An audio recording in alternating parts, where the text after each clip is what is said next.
número 151, Colonia Centro, Autlán de Navarro, Jalisco, México, con 3000 watts de potencia. En internet estamos en www.radio.udg.mx. Formamos parte del Sistema Universitario de Radio, Televisión y Cinematografía. Radio Universidad de Guadalajara, la radio que llevas.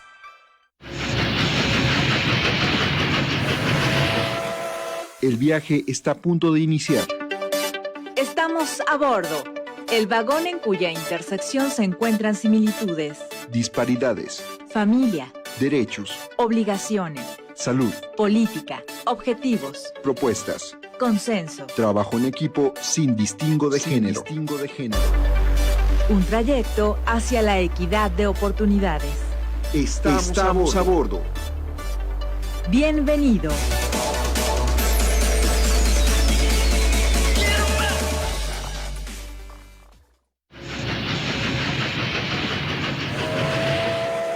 El viaje está a punto de iniciar.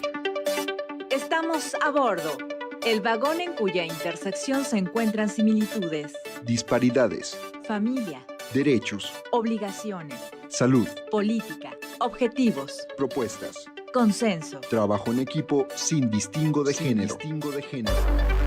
un trayecto hacia la equidad de oportunidades. Estamos a bordo. Bienvenido.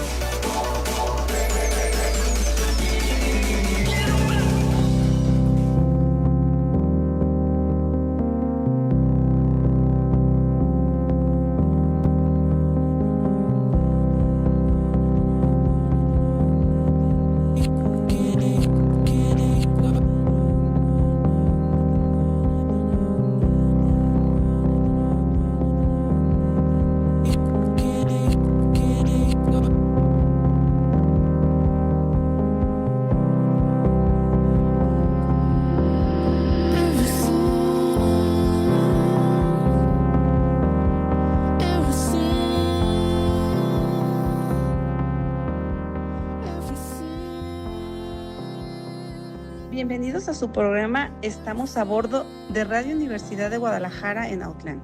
En la conducción, Celia Olivier Martínez Terríquez. Saludamos a quienes integran el equipo del programa: a Aile Macías en la subdirección regional, a Silvestre Canil en la producción, a Aldair Arechiga en la operación técnica y a través de Facebook Live, y a Ángel Hernández en apoyo a grabación. Los invitamos a que nos hagan llegar sus comentarios a través de nuestras líneas telefónicas 317-38, 250-31 y 317-38, 265-32. Nos pueden escuchar por internet a través de udgtv.com, Radio UDG Autlán, a través de WhatsApp en el 317-121-2325, a través de Instagram por medio de Radio UDG Autlán, y a través de Facebook en Radio Universidad Autlán 102.3 FM. El día de hoy nos encontramos en la Universidad Enrique Díaz de León, en la ciudad de Guadalajara, Jalisco, en el primer encuentro nacional de litigio penal. Y para ello tenemos el honor de entrevistar al doctor en Derecho, egresado de la Universidad de la UNAM, con posgrado en la Universidad de Sevilla, en España, y egresado de la Academia del FBI, doctor Juan Manuel Guerrero Almaraz. Maestro, es un honor contar con su presencia el día de hoy y agradecemos la distinción de que nos haya otorgado esta entrevista. Hola, ¿qué tal? ¿Cómo están? Muchas gracias. El honor es para mí en estar en este medio de difusión tan importante, y un saludo para todos los escuchas. Gracias, maestro. Quisiera preguntarle ¿qué significa para usted haber participado en este primer encuentro nacional de litigio penal? Para mí fue muy importante contribuir y cooperar con una ponencia en este encuentro, debido a que se trata un esfuerzo que está realizando un grupo de abogados encaminados a partir del convivio, de la amistad, de la reunión, y teniendo como base el derecho penal, poder difundir no solamente a los profesionistas, operadores, litigantes, jueces, sino algo muy importante: becaron al 100% a muchos estudiantes para que pudieran estar presentes a lo que ellos le llaman el semillero del litigio penal. Entonces resulta por demás importante que también no solo se fomenten los que están operando, sino también a los que se están preparando para el futuro. Claro que sí, maestro. Yo creo que lo importante aquí es que están impulsando a los nuevos profesionistas del derecho, y la verdad que qué bueno que les estén otorgando esta oportunidad a los jóvenes estudiantes. Sí, y exactamente, y máxima que se trata con herramientas novedosas, con las nuevas teorías, con las nuevas prácticas que se están llevando a cabo, y algo también muy importante, también el manejo de la inteligencia artificial. Así es, maestro, con las nuevas tecnologías yo creo que es muy importante que los nuevos abogados se capaciten en estas tecnologías, igual para que podamos realizar la defensa más efectiva de nuestros justiciables. Y me gustaría preguntarle, maestro, ¿qué habilidades considera usted indispensables para un litigante en materia penal? Bueno, no solamente en materia penal, sino en todas las áreas es importante que el jurista tenga una base dogmática bien estructurada, adecuada a lo que se está aplicando en la práctica, desde luego conocimientos prácticos, pero mucho es importante que se capaciten y que estudien para brindar esas certezas, esa calidad de trabajo para defender los intereses que estén representando en un momento determinado. Maestro, ¿nos pudiera decir desde su perspectiva cuáles son los principales retos que enfrenta actualmente el sistema penal acusatorio en nuestro país? Hay muchísimos retos por cubrir, muchísimos, porque hay muchas aristas. Desde luego que debemos saber que este es un sistema que se implementó que es perfectible. Derivado de la práctica, vamos detectando esas áreas de oportunidad que tenemos, esos vacíos que tenemos que atender, y dentro de esto, desde luego, se encuentra algo que ha ocurrido mucho en las prácticas, es que no se le llega de la información al juzgador. Hay que recordar que los principios de este sistema acusatorio son esclarecer los hechos, que el hecho no quede impune, que se proteja al inocente y que se repare el daño. Pero el esclarecer los hechos nos lleva a que muchas de las ocasiones, por esta, llamémosle, complejidad de la estrategia para poder incorporar pruebas, y que muchos de los operadores no lo conocen, se excluye esa prueba y no llega a hacer toda esa información al juzgador, cuando puede contener ese órgano de prueba toda la información correcta para poder determinar para uno u otro sentido, o a final de cuentas conocer la verdad de los hechos. Estas técnicas, que a veces son tan complejas, ha obstruido para que llegue toda esta información al juzgador, y si lo importante es que al juzgador se le llegue de toda la información, resulta por demás importante que hagamos una reestructura en nuestro Código Nacional de Procedimientos Penales, quitando tantos formalismos y buscando nada más, desde luego teniendo la certeza de los órganos de prueba, de la autenticidad, busca otros medios para que se le lleguen de esa información al juzgador y realmente se imparta justicia, porque están quedando muchos hechos impunes por una falta adecuada de la técnica de litigación del abogado, de no saber incorporar un medio de prueba, y entonces esa prueba ya no le llegó, esa información que contiene, ya no la conoce el juzgador, y el juzgador va a tener que resolver con lo que tiene, y muchas de las ocasiones no es de acuerdo a lo que aconteció en la realidad.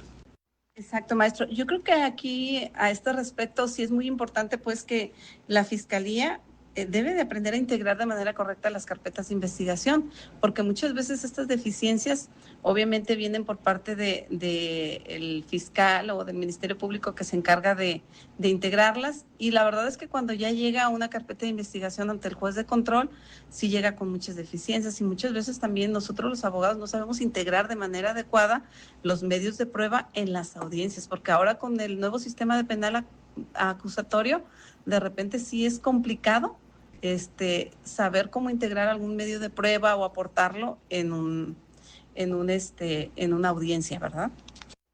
Doctor, me gustaría que nos platicara qué ha significado para usted participar como ponente en este encuentro nacional de litigio penal.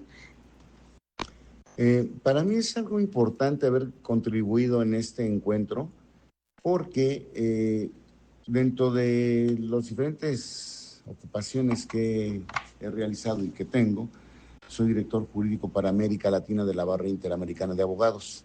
Dentro de esa función me corresponde buscar una uniformidad en todos los tópicos penales en América Latina. Esto me ha llevado a diferentes países a dar conferencias y desde luego tratar de unificar esos tópicos penales que son muy similares en toda América Latina.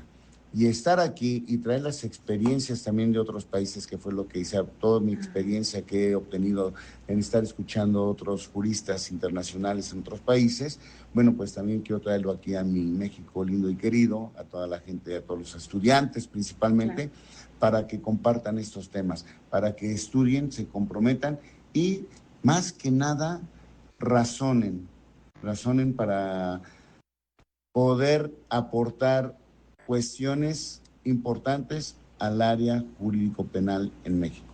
Doctor, pues continuaremos hablando más de este tema tan interesante. Vamos a un pequeño corte y regresamos hablando sobre este primer encuentro nacional de litigio penal. Doctor, ¿nos pudiera decir cuál considera que debe de ser el papel primordial de un abogado penalista frente a la sociedad? Desde luego, el compromiso de estar capacitado y de conocer perfectamente el derecho penal. Decimos, soy penalista, yo traigo ahí un hashtag que es, ¿te consideras penalista?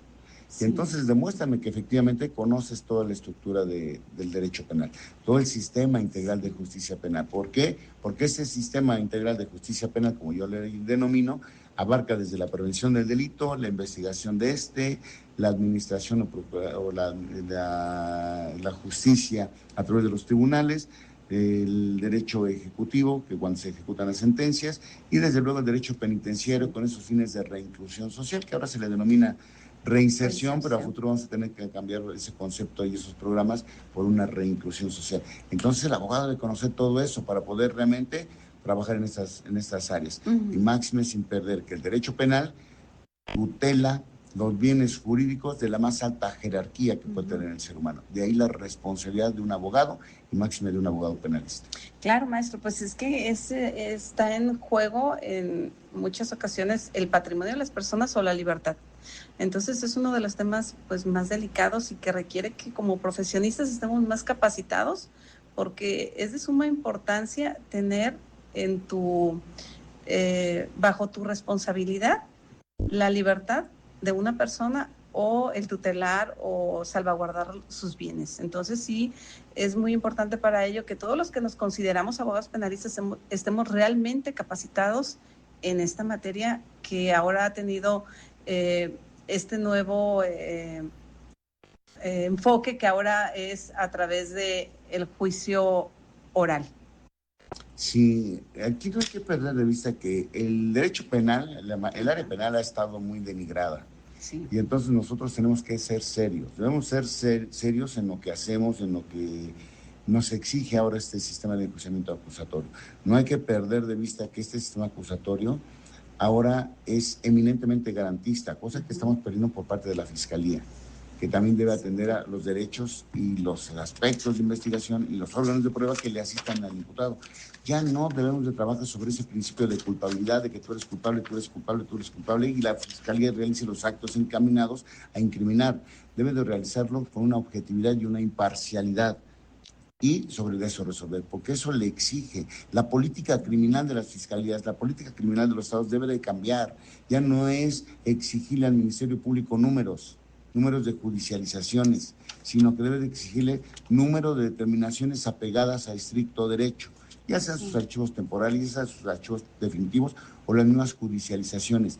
Debemos de cambiar, ya se excluyó ese principio de culpabilidad, ahora es el principio de presunción de inocencia. Antes era tú eres culpable hasta que demuestres tú que eres inocente. Ahora eres inocente hasta en tanto la Fiscalía te demuestre que eres culpable con una sentencia firme y ejecutoria, pero eso no implica que la Fiscalía tenga que seguir trabajando con todos los actos encaminados a incriminar al imputado, sino a esclarecer los hechos como si se dio delito o no se dio. No debemos de, con esto, y lo digo en palabras coloquiales, no debemos de buscar ni fabricar delincuentes. Exacto.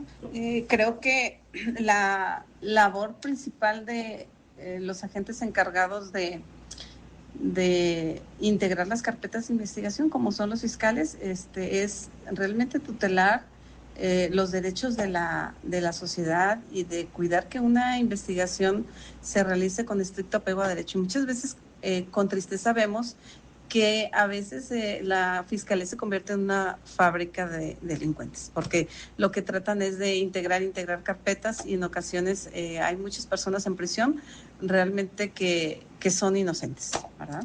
Efectivamente, y pasamos por alto lo que dan los principios del enjuiciamiento acusatorio, que es proteger al inocente. No dice proteger a la víctima, no dice proteger al testigo, no dice proteger al imputado, dice proteger al inocente.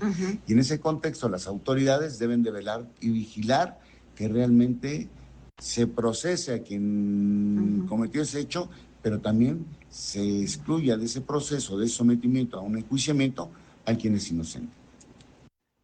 Doctor, me gustaría que nos dijera qué importancia tiene desde su punto de vista este tipo de encuentros académicos para las nuevas generaciones de abogados. Muchísima, porque se están tocando temas muy innovadores, temas actualizados, y para las nuevas generaciones son temas con los que van a salir ya cuando terminen su carrera, es lo que se van a encontrar en la práctica, en las leyes y lo que le van a tener que estar operando.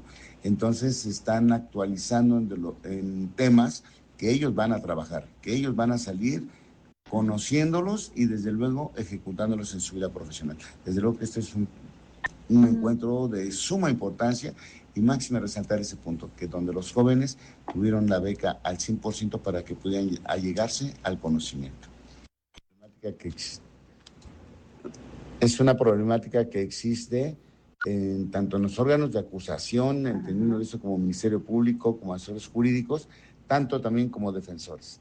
Es algo en lo que debemos trabajar mucho, pero también desde luego conocer la teoría del delito, porque ¿para qué nos sirve toda esta serie de procedimientos del Código Nacional?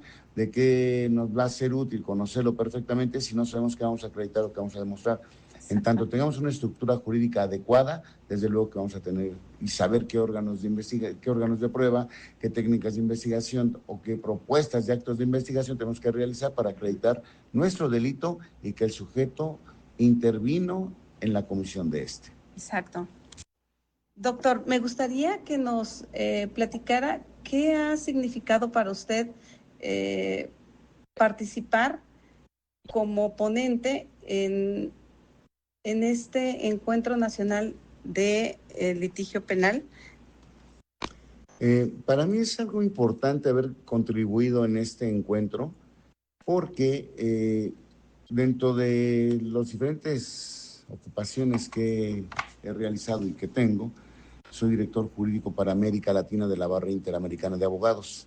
Dentro de esa función me corresponde buscar una uniformidad en todos los tópicos penales en América Latina. Esto me ha llevado a diferentes países a dar conferencias y desde luego tratar de unificar esos tópicos penales que son muy similares en toda América Latina.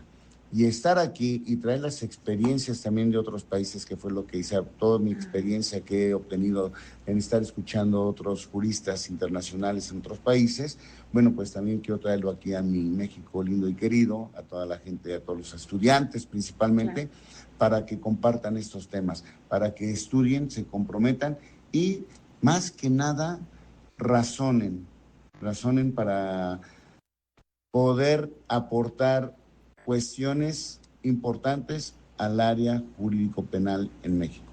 Hay un eslogan, bueno, me gusta tomar una frase de Sócrates que dice: no tengo nada que enseñarte, solamente a reflexionar. Doctor, me gustaría que nos platicara qué ha significado para usted participar como ponente en este encuentro nacional de litigio penal. Para mí es algo importante haber contribuido en este encuentro porque dentro de las diferentes ocupaciones que he realizado y que tengo, soy director jurídico para América Latina de la Barra Interamericana de Abogados. Dentro de esa función me corresponde buscar una uniformidad en todos los tópicos penales en América Latina. Esto me ha llevado a diferentes países a dar conferencias y desde luego tratar de unificar esos tópicos penales que son muy similares en toda América Latina. y estar aquí y traer las experiencias también de otros países, que fue lo que hice, toda mi experiencia que he obtenido en estar escuchando a otros juristas internacionales en otros países, bueno, pues también quiero traerlo aquí a mi México lindo y querido, a toda la gente, a todos los estudiantes principalmente, para que compartan estos temas, para que estudien, se comprometan y más que nada razonen para poder aportar cuestiones importantes al área jurídico-penal en México. Doctor, ¿usted considera que la inteligencia artificial podría sustituir el trabajo de los abogados o de los jueces?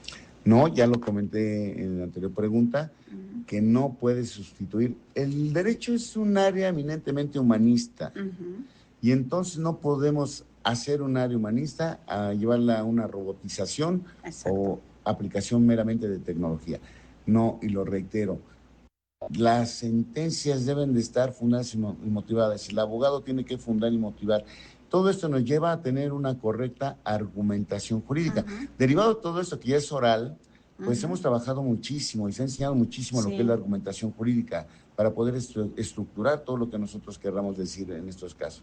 No se puede dejarlo, porque en la audiencia yo quiero ver, a ver quién me permiten decir, a ver, juzgador, permíteme tantito, en cuanto a mis alegatos de la clausura, déjame entrarle aquí a la inteligencia artificial. O en los de clausura, a lo mejor puedo llevarlos preparados en apertura, pero en los de clausura, que ya tuvo todo el desfile probatorio, decir, déjame entrar en inteligencia artificial a ver qué me dice, cómo te lo debo decir. No, en ese momento lo va a tener que hacer juzgador, Ministerio Público, asesor jurídico, defensor, quien sea. Pero en ese momento lo va a tener que decir, ¿por qué? Porque es una zona de avisos orales y ya donde no nos da tiempo de poder ir a consultar, tenemos que partir de nuestros conocimientos y de nuestra argumentación. Así es.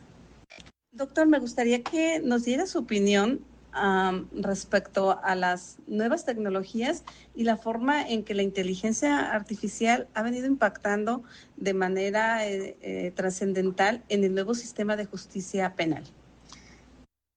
Qué buena pregunta y de moda. Actualmente México tiene la oportunidad de ser de los primeros países que contemplen la regulación formal de la inteligencia artificial. No solamente en el derecho, sino en todo nuestro sistema social. Se acaba de salir del Senado una propuesta de iniciativa de ley para poder tener la ley de inteligencia artificial, la aplicación de la ley de la inteligencia artificial.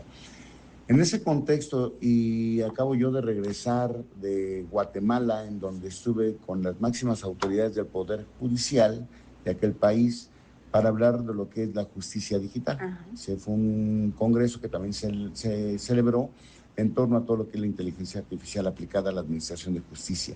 Y esto nos llama mucho la atención, porque estamos dejando el trabajo que nos corresponde, nuestra argumentación jurídica, la parte humana que tiene el derecho, se lo estamos dejando a la inteligencia artificial, y ese es un gravísimo error. El abogado está integrado de argumentación jurídica, una argumentación jurídica que deriva, en los casos de los sistemas de enjuiciamiento que tenemos actualmente en México, ya sea penal o de los civiles y familiares, es la oralidad, y dentro de esa oralidad, otro de los principios que rigen a estos sistemas de enjuiciamientos es la inmediación. Entendiendo la inmediación como que el juzgador va a percibir de manera directa el desahogo de esos órganos de prueba. ¿Qué pasa con esto? Y en cuanto a testigos, el juzgador va a percibir emociones, sentimientos, reacciones, el lenguaje corporal del sujeto cuando esté manifestando o esté brindando su atestado. Y derivado de ello, el juzgador va a poder entonces emitir su resolución, desde luego también valorando los otros órganos de prueba que se le hayan presentado. Pero eso no lo va a valorar, o eso no lo va a percibir la inteligencia artificial. Y estamos haciendo un uso indiscriminado de la inteligencia artificial, en donde ha pasado que abogados en Estados Unidos han presentado escritos hechos por inteligencia artificial que compromete información, y entonces se retractan. Y ha pasado, inclusive una semana antes de que yo fuera a Guatemala, se emitió una sentencia por un delito de violación en la Ciudad de México, en donde condenan al sujeto que estaba siendo procesado. Al momento que apelan y va este recurso de apelación ante la sala, los magistrados integrantes de la sala revisan la sentencia. Sorpresa, que fue elaborada con inteligencia artificial. ¿Cómo se dieron cuenta? Porque en el mismo texto de la sentencia venía la parte que arroja inteligencia artificial. Dice, he concluido con lo que me solicitaste. Para tener el último paso, solamente indícame para tratarte el cuerpo del delito y no sé qué otra cosa. Se lo puedo mostrar, si lo quiero traigo en el teléfono, traigo esa imagen de una sentencia en donde se hizo con inteligencia artificial. Y entonces, ¿qué hizo la sala? Revocar, porque no está hecha por los argumentos jurídicos, sino por inteligencia artificial. No podemos caer en esas graves equivocaciones. No podemos dejar toda la inteligencia artificial. Está demostrado que la inteligencia artificial todavía trae errores. Si usted le hace una consulta, le puede dar una información citándole leyes u obras de otros países o que no existen. Podemos apoyarnos como herramienta, no podemos delegar el trabajo en eso. Necesita ser, si lo utilizamos, necesita ser revisado y vuelto a revisar. Exacto.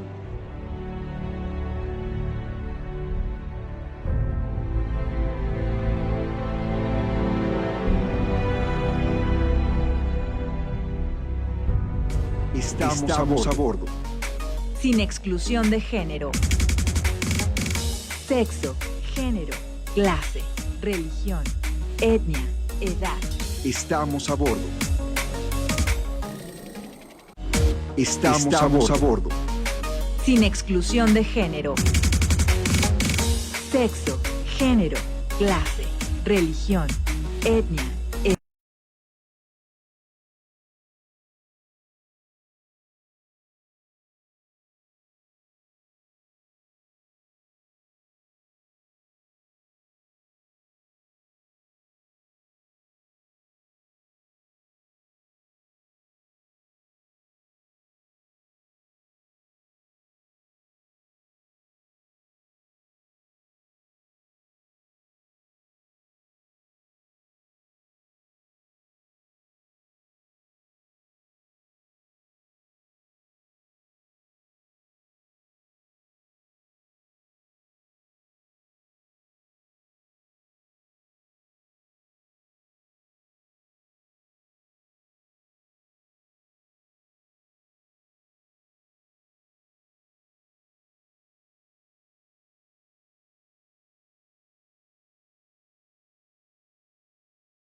recordar algo esencial. La tecnología es una herramienta, no un fin en sí mismo. Su verdadero valor depende de cómo lo utilicemos y si lo empleamos para fortalecer la transparencia y para ampliar el acceso a la justicia y proteger los derechos humanos, estaremos construyendo un sistema más fuerte y confiable. Pero si olvidamos los principios fundamentales que sustentan la justicia, ningún avance tecnológico será suficiente. El futuro está aquí. La inteligencia artificial, la evidencia digital y la justicia electrónica no son un tema del mañana. Son realidades que comienzan a transformar nuestro presente. La pregunta ya no es si debemos adaptarnos a estos cambios, sino cómo hacerlo de manera responsable, ética y humana. Porque al final, la verdadera innovación en la justicia no consiste únicamente en incorporar nuevas tecnologías, consiste en utilizar esas tecnologías para acercarnos cada vez más a nuestro objetivo más importante, una justicia más accesible, más eficiente, más transparente y sobre todo más humana. Y para ello es un honor contar con la presencia del maestro Juan Manuel Almaraz Guerrero, quien nos expondrá o nos hablará más sobre este tema tan importante de la justicia en la época de la tecnología. En cuanto a la justicia penal mexicana, en los futuros años, con la aplicación de la inteligencia artificial, desde luego que va a ser una herramienta de mucha ayuda para todos los operadores, no solamente los juzgadores, los órganos jurisdiccionales, sino todos los que intervengamos dentro de este sistema de administración o de justicia penal, pues va a ser una herramienta de mucha ayuda y de mucho apoyo. Va a facilitar en algunos casos, pues el trámite, las resoluciones, las consultas de jurisprudencias, criterios doctrinales, etcétera. Aquí el detalle en cuanto a la aplicación de la Administración de Justicia es tener el debido cuidado, para poder se realicen esas resoluciones o esas determinaciones justamente aplicando el criterio del juzgador. No dejar en manos o en la herramienta de la inteligencia artificial o de la tecnología el que emita esas resoluciones aplicando esos criterios de la tecnología que alimentan a la inteligencia artificial con la información y la inteligencia artificial que proporcione la resolución, los argumentos. Eso no puede ser porque el derecho es una de las áreas por excelencia humanística y por consiguiente lo que implica su ejercicio, sus resoluciones, sus acuerdos, no podemos dejarlo en las manos de la tecnología.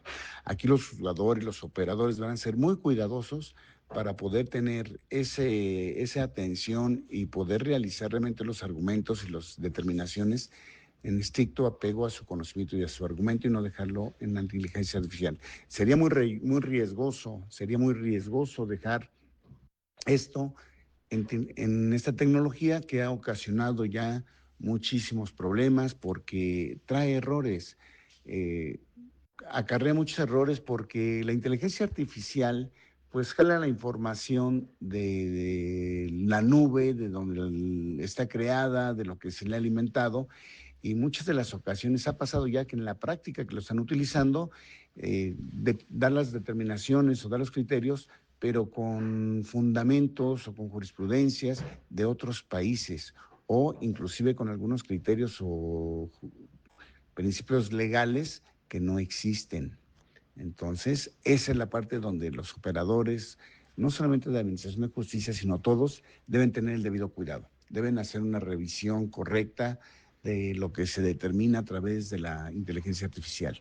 Desde luego que se le puede alimentar de su personalidad, de su estilo, de su criterio, de los principios, de los numerales, los artículos, las leyes, pero de todas maneras, al poder emitir una resolución o aplicarla, debe de ser cuidadosamente, muy minuciosamente revisado por el operador porque está acarreando problemas de inteligencia artificial. Ha habido en la práctica una cantidad seria de errores que se plasman en las resoluciones porque no lo revisan. No lo revisan y entonces como les arroja la información la inteligencia artificial, así la plasman en la resolución y pues vienen ahí errores de preceptos legales, artículos, jurisprudencias que no existen o son de otro país. Entonces, esa es la parte de la responsabilidad que deben tener los operadores, de que si bien es cierto, le alimentan de sus criterios, de su forma de pensar, de su estilo, el operador alimenta la inteligencia artificial, pues desde luego que esto no implica que ya el operador no lo revise, no haga un estudio, un análisis de lo que le está arrojando esa resolución de la inteligencia artificial. Entonces, pues sí, dentro de sus principales ventajas que puede tener esta inteligencia artificial, pues son esas cuestiones que ayudarán muchísimo, pero que implican desde luego responsabilidad.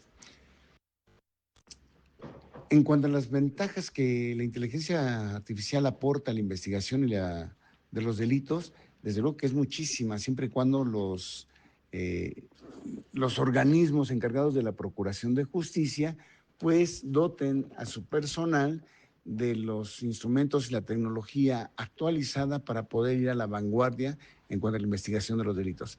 Esta inteligencia artificial que ahora ha tomado ese nombre, pues desde luego que desde muchos años antes se ha aplicado el uso de la inteligencia, de la tecnología, de los avances tecnológicos, justamente para investigación de los delitos, las redes sociales, etcétera.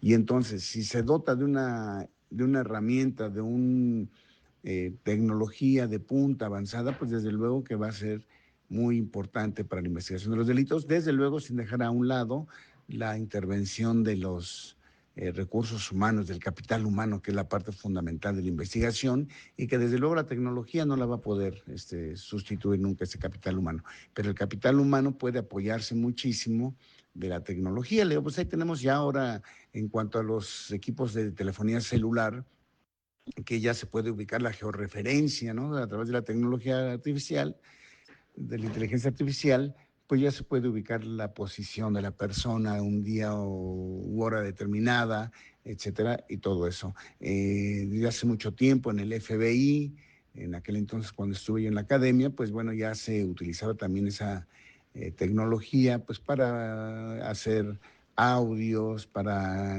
intervenir llamadas telefónicas, para tener circuitos cerrados.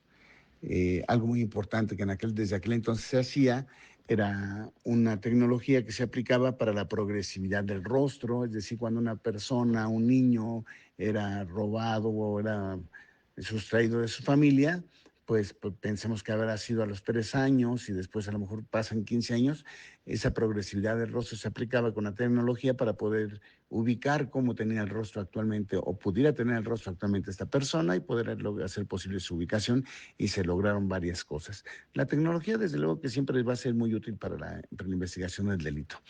Va a ser muy necesaria porque de eso se va a servir uno para poderlo llevar a cabo.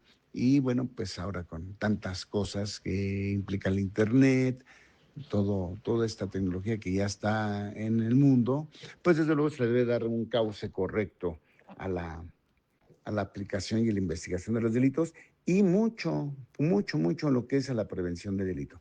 Creo que es una parte que tiene abandonada la Procuración de Justicia o el Sistema Penal de Justicia Integral, porque debemos atender desde luego también prioritariamente a la prevención del delito. Si bien es cierto, si ya se comete el hecho, lo tenemos que aplicar su correspondiente consecuencia jurídica, no es menos cierto que deberíamos trabajar y se debería ser prioridad para todo programa de gobierno, no solo la represión del hecho delictivo, su consecuencia jurídica, sino prioritariamente su prevención, es decir, evitar que estos hechos delictivos se lleguen a concretizar. Y de eso, pues, desde luego que eso es parte mucho de gobierno para implementar políticas públicas, políticas criminales encaminadas a prevenir el delito. Les cito un ejemplo, la delincuencia, pues ahora, hoy por hoy está utilizando inteligencia artificial a través de drones para poder realizar una revisión o vigilancia a posibles víctimas o posibles lugares, etcétera. Y en cuanto al gobierno mexicano, en todas las entidades federativas, pues no tenemos un equipo que trabaje con drones. Solamente en la Guardia Nacional se tiene Grupo Águila, que trabaja directamente con los drones, es el grupo encargado del manejo de los drones, pero bueno, pues se aplican para determinadas operaciones más específicas, pero no propiamente para una prevención del delito.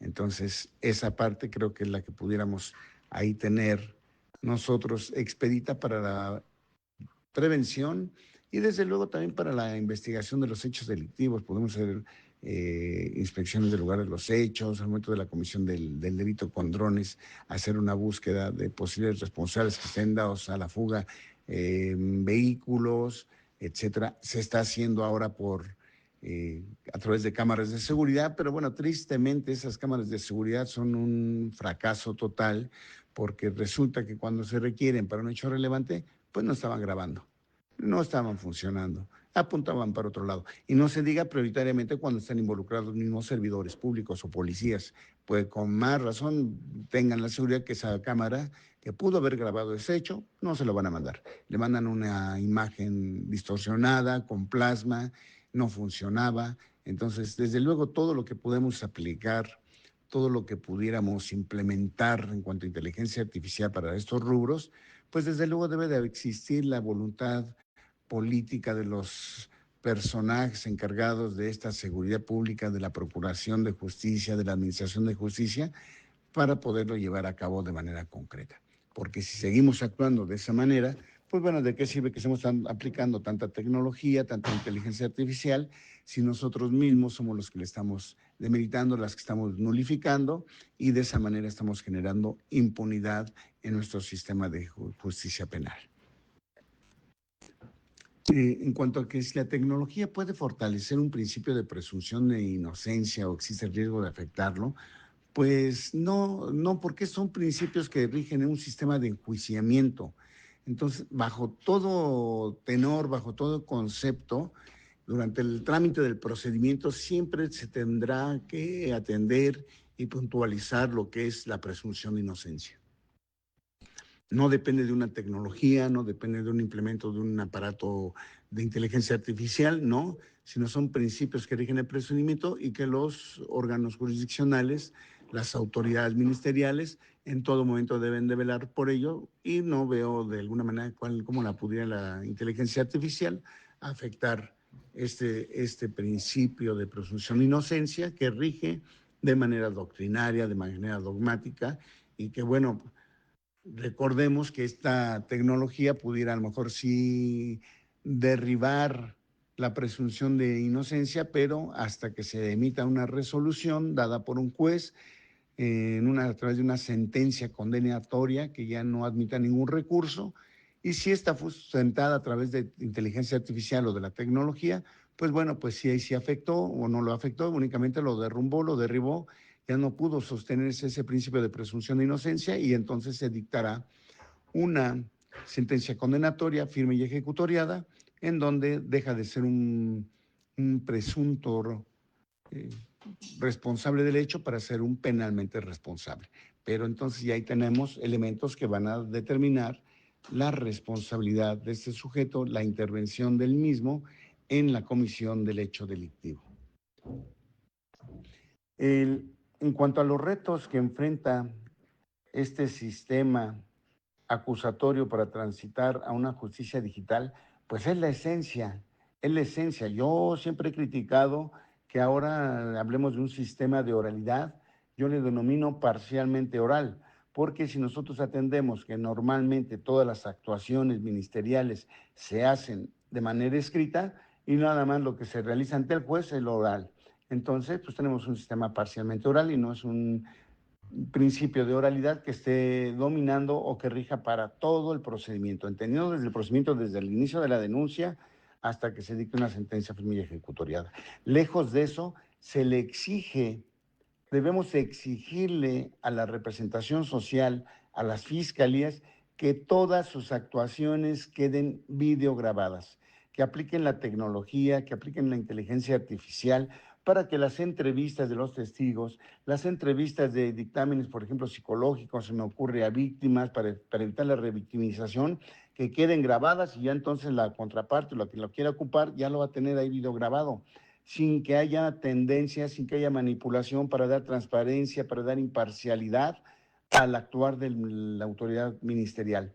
Eso sería sumamente importante y debería de ser así. Los cateos, no digamos mucho más los cateos, que han adolecido de mucha violencia de los derechos humanos o violación a los derechos humanos y desde luego violencia ejercida a las personas, robos que se dan por parte de las autoridades, que a través de cámaras de seguridad que han estado escondidas y que no detectan las autoridades en el momento del cateo, se han evidenciado toda la serie de atropellos y violaciones a los derechos humanos que realizan a través de los cateos, de las detenciones en vía pública en flagrancia.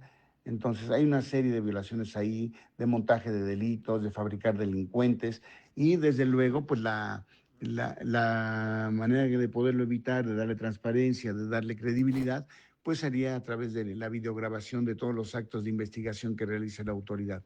Eso sería súper importante y lo debemos exigir y debe de ser de esa manera llevado a cabo por atendiendo a este principio de oralidad que ya no debe de ser escrito. Justamente por eso se implementó este sistema de oralidad para ser sustituido lo escrito, para lo que no caer en el error de que esto dijo, esto entendí y esto fue lo que yo comprendí para poner en el documento. No, ya no tendríamos problema alguno porque todo quedaría de manera directa, de manera imparcial, dado y plasmado en una videograbación. Independientemente de eso, que regreso nuevamente a la postura de la Academia del FBI, cuando se hace un procesamiento de un lugar de los hechos, normalmente siempre damos intervención a peritos en criminalística, damos intervención a peritos en fotografía, y bueno, en la fotografía se llegan a perder pequeños detalles que desde luego, por recomendación del FBI, es que se videograbe, porque la videograbación va a captar y va a tener esos pequeños detalles que se pierden en una fotografía. Entonces, volteemos los ojos a la aplicación de la inteligencia artificial, de la justicia digital, de la tecnología, en aras de una procuración de justicia y una administración de justicia imparcial, correcta, congruente y fiable.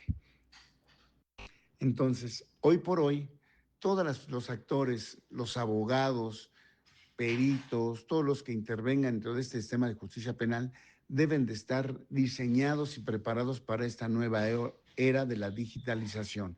Hay inclusive algunas universidades en donde ya se está dando la carrera de licenciado en Derecho Digital. Ya la inteligencia artificial, materias relacionadas con la tecnología, con los sistemas computacionales, ya forman parte del mapa curricular de la carrera. Ya está teniendo un avance vertiginoso, ya hay preparación de abogados digitales que salen ya diseñados para poder manejar, si bien es cierto, la justicia, pero también lo que es la tecnología y la inteligencia artificial. Entonces ya tendremos que estar muy adelantados en ese sentido para poder llevar a cabo y participar en este de trámite de la Administración de Justicia. Ya es una manera que la sociedad lo está exigiendo. Y en cuanto a esta inteligencia artificial o justicia digital, pues no puede ser aplicada desde mi perspectiva en todas las audiencias. Hay audiencias en donde justamente el juzgador debe de percibir, los sentidos, las manifestaciones de nerviosismo, de sentimientos encontrados que muchas veces vierten las personas y que pierde sentido si no se hace de tal manera. Por eso, entre los principios de la justicia acusatoria está el principio de inmediación. Y esto implica que el juzgador perciba de manera directa, de manera inmediata, todas estas reacciones, sensaciones, sentimientos de los sujetos que participan en un juicio. Muchas veces se puede detectar cuando realmente están sufriendo porque fueron víctimas, cuando están engañando, cuando están mintiendo, y todo eso lo debe de percibir el juzgador. Y eso lo tiene que hacer de manera directa en presencia en la sala de oralidad y no a través de un monitor, a través de las audiencias virtuales.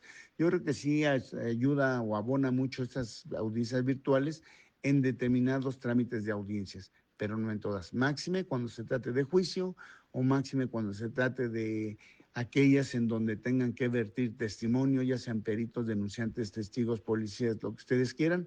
Esas deberían que ser de manera directa para que pueda manifestarse el sentimiento, el nerviosismo y se puedan detectar o percibir por la autoridad todas esas reacciones que tiene el sujeto y que de esa manera pueda emitir una resolución acorde y conforme a derecho. Eso sería esta cuestión de las audiencias virtuales. En cuanto a las cuestiones periciales, las pruebas, los indicios o evidencias, pues ayudaría y abonaría muchísimo toda esta situación de la era digital, de la justicia digital, para poder tener una correcta cadena de custodia, un correcto tratamiento tanto de ubicación, identificación, levantamiento, embalaje, procesamiento y estudio de la evidencia o el indicio a través de la inteligencia artificial, y creo produciría mayor certeza dentro del juicio, porque va a quedar plasmado a través de una videograbación, a través de la inteligencia artificial, toda esa cadena de custodia.